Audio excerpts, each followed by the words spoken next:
दोस्तों, क्या आपको पता है कि न्यूक्लियर टेक्नोलॉजी दरअसल मूवीज़ या फिल्म्स की वजह से डिस्कवर हुई है ना। हैरान कर देने वाली बात। फ्रांस के शहर पेरिस में ऐसा क्या हुआ जिसने न्यूक्लियर टेक्नोलॉजी को जन्म दिया, और मूवीज़ का न्यूक्लियर टेक्नोलॉजी से क्या ताल्लुक़ है।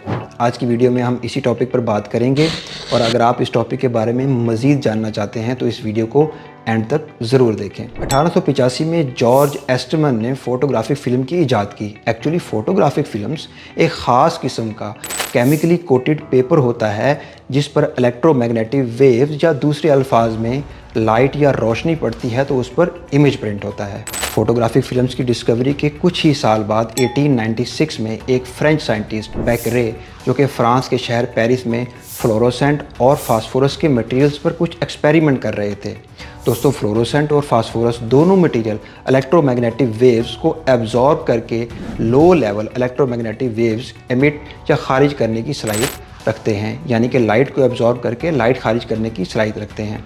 अगर कभी आपने ऐसी वॉचेस देखी हों जो अंधेरे में चमकती हैं, या ऐसे कैलकुलेटर्स देखे हों या दूसरी डिवाइसेस देखी हों जो कि डार्कनेस में नज़र आती हैं, तो वो डिवाइसेस इन्हीं मटेरियल से बनी होती हैं। हेनरी बैकरे इन्हीं मटेरियल के फ़ोटोग्राफिक फिल्म्स पर इफ़ेक्ट्स को एनालाइज कर रहे थे। वो फ़ोटोग्राफिक फ़िल्म पर एक पेपर रखते और फिर उस पेपर पर कभी फ्लोरोसेंट या कभी फास्फोरस डालकर इनके निशानात को फ़ोटोग्राफिक फ़िल्म पर एनालाइज करते। दोस्तों, इसी तरह के टेस्ट को परफॉर्म करने के लिए ज़रूरी था कि फ़ोटोग्राफिक फ़िल्म पर कोई एक्सटर्नल लाइट ना पड़े। एक्सटर्नल लाइट पड़ने की सूरत में फ़ोटोग्राफिक फ़िल्म पर लाइट के निशानात भी पड़ जाते, और इस तरह ये देखना मुश्किल हो जाता कि कौन से निशानात लाइट के हैं और कौन से निशानात फ्लोरोसेंट के।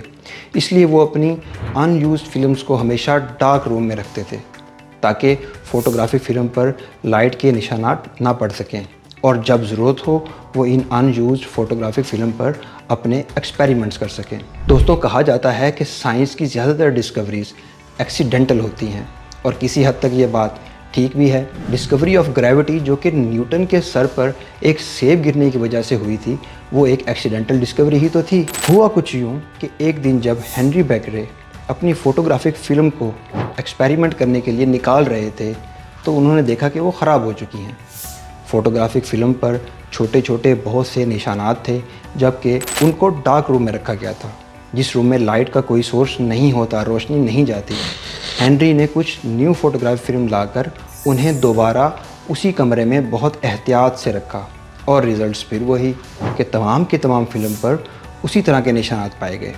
हेनरी ने अपनी लैब में मौजूद दूसरे मटेरियल्स को फ़ोटोग्राफिक फ़िल्म पर टेस्ट करने का फ़ैसला किया। उनकी लैब में दूसरी धातुओं या मटेरियल्स के साथ साथ यूरेनियम भी मौजूद था। जी दोस्तों, वही यूरेनियम जो न्यूक्लियर टेक्नोलॉजी में इस्तेमाल होता है। जब उन्होंने यूरेनियम को फ़ोटोग्राफिक फ़िल्म पर टेस्ट किया तो इसने बगैर किसी एक्सटर्नल सोर्स के फ़ोटोग्राफिक फ़िल्म पर वैसे ही निशानात डाले जैसे निशानात पहले इन फिल्म्स पर पाए गए थे। यूरेनियम की ये खासियत इससे पहले किसी साइंटिस्ट को पता नहीं थी। इस प्रोसेस को रेडियो एक्टिविटी का नाम दिया गया। मज़ीद तहकीक ने ऐसे मटेरियल्स या धातुओं को रेडियो एक्टिव मटेरियल्स का नाम दिया। रेडियो एक्टिविटी एक ऐसा प्रोसेस है जिसमें कोई मटेरियल अपने आइटम्स के टूटने की वजह से रेडियो एक्टिव वेव्स एमिट या खारिज करता है, और इस प्रोसेस को डिके कहा जाता है। इस डिस्कवरी से पहले एटम को एब्सोल्यूट माना जाता था, यानी माना जाता था कि एटम को तोड़ा नहीं जा सकता।